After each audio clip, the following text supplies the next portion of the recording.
Hey everybody,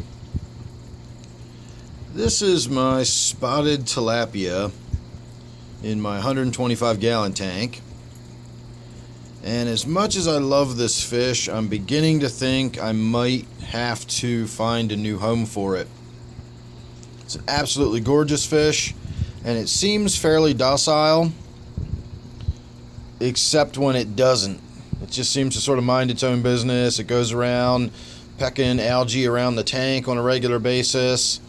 But if you'll notice how my Ctenopoma is up in that right hand corner and is extremely cautious and wary,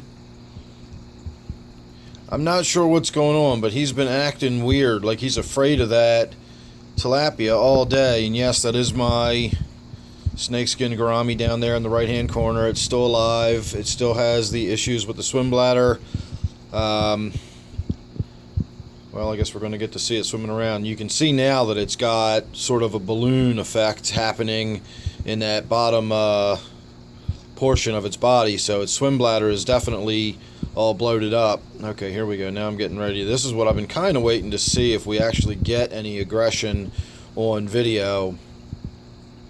So I'm not entirely sure what's going on, but when I came down this morning, I noticed some marks on the side of the Ctenopoma, and let's see if he turns around and we get a look at his right side.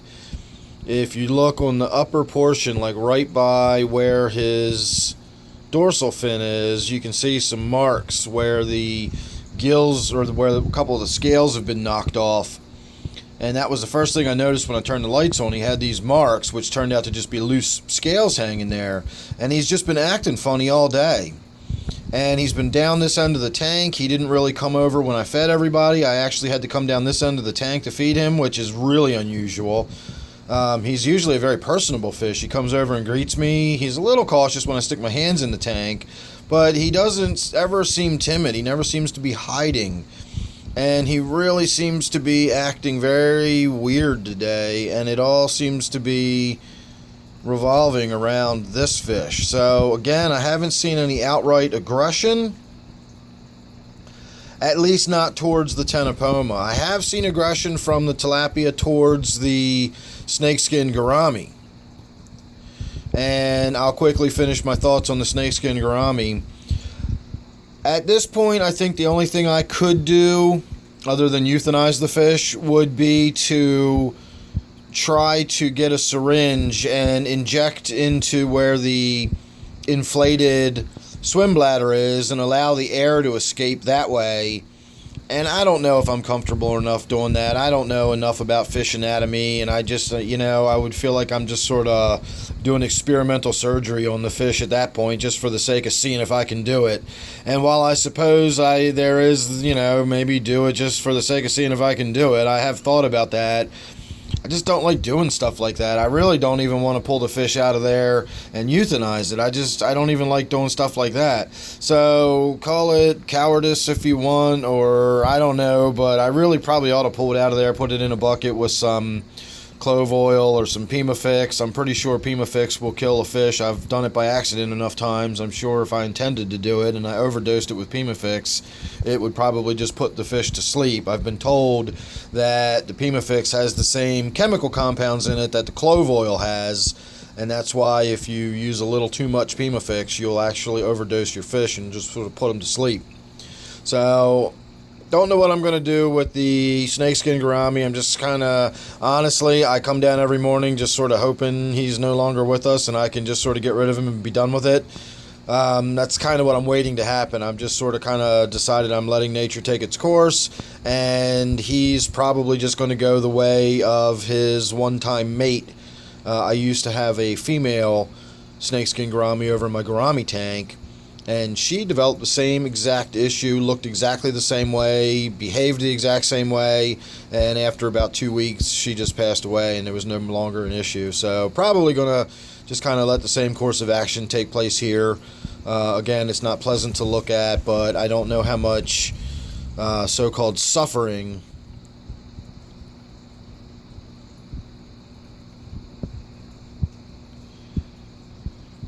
that Ctenopoma is definitely not happy about this tilapia being in the tank, and as much as I like that tilapia and as pretty as that tilapia is, That Ctenopoma is probably my favorite fish. I've had it since it was a tiny, tiny little thing. I've had him for about 5 years now. He's just one of my favorite fish. There's no way that tilapia is going to, basically take over his tank as far as I'm concerned. This is that Ctenopoma's tank, not that tilapia's. So this is definitely proof positive that there's issues between those two, and that my Ctenopoma has been acting unusual today because of that tilapia. So it is definitely time for that tilapia to go. On the bright side, that means there will be a trip down to the fish store probably coming up pretty soon. I'm going to get the tilapia boxed up, or not boxed up, but I'll get him in a bucket with a stone and everything, an air stone, and we'll get on down to the House of Tropicals and see how much money they offer him for me, or offer me for it. Should get a few bucks out of it. It'll go towards store credit, and who knows, maybe since there won't be a tilapia in this tank anymore destroying the plants, I'll be able to take the money I get for the tilapia and use it towards some plants. I'd really like to get a red tiger lotus going in this tank. I had one once upon a time, but it died off and I never was able to get another one established, so we'll see. But I think this video confirms it. It's time for this tilapia to go. We all knew the day was coming. At some point, I kind of hoped putting it off in this tank would maybe we'd get lucky and we'd be able to get more, maybe a couple more years out of it even before it got too big. But ultimately, it's going to get too big even for this tank. So now that the aggression is beginning to increase, it's definitely time to go. So make sure you're subscribed. That way you won't miss any of the updates I got coming up, or any of the videos we're going to be doing when we get rid of this fish and go down to the fish store and all that good stuff. And don't forget, this one is my 125-gallon tank. You'll get some updates on that gourami as time goes on and everything else. So thanks for watching. I'll see you real soon in the next one.